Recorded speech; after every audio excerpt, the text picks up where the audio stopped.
Bankole Thompson, Detroit News contributing columnist, photo, John T.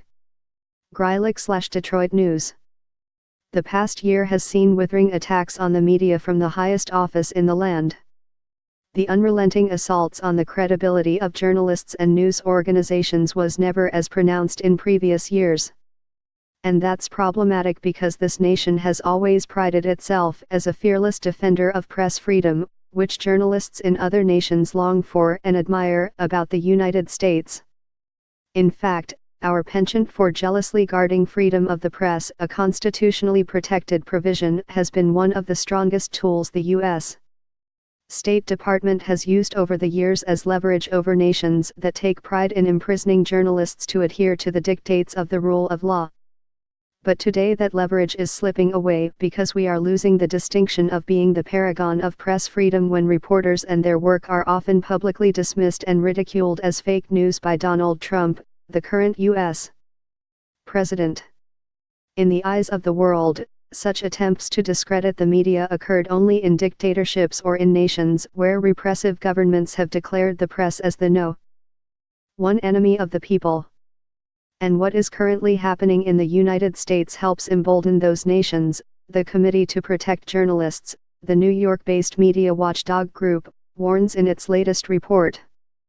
The international community has done little to isolate repressive countries, and U.S. President Donald Trump's nationalistic rhetoric and insistence on labeling critical media fake news serves to reinforce the framework of accusations and legal charges that allow such leaders to preside over the jailing of journalists. CPJ's 2017 census found the number of journalists jailed for false news doubled this year, to 21 cases, the report adds. The noted, as of December 1, 2017, CPJ found 262 journalists behind bars around the world in relation to their work, an increase on last year's historical high of 259. Turkey is again the worst jailer, with 73 journalists imprisoned for their work as the country continues its press freedom crackdown. China and Egypt again take the second and third spot, with 41 and 20 cases respectively. The worst three jailers are responsible for jailing 134 or 51% of the total. Joel Simon, the executive director of CPJ, condemns these attacks.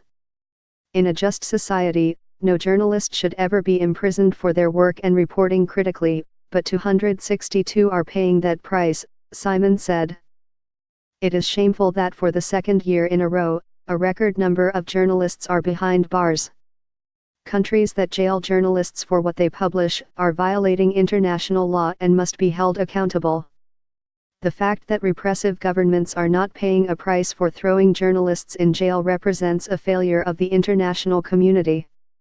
As a key part of the international community, the United States has to set an example. That means there has to be a consistent effort nationwide to defend reporters who come under character assassination tactics for doing their job. The work of the press can be daunting and tedious, even dangerous.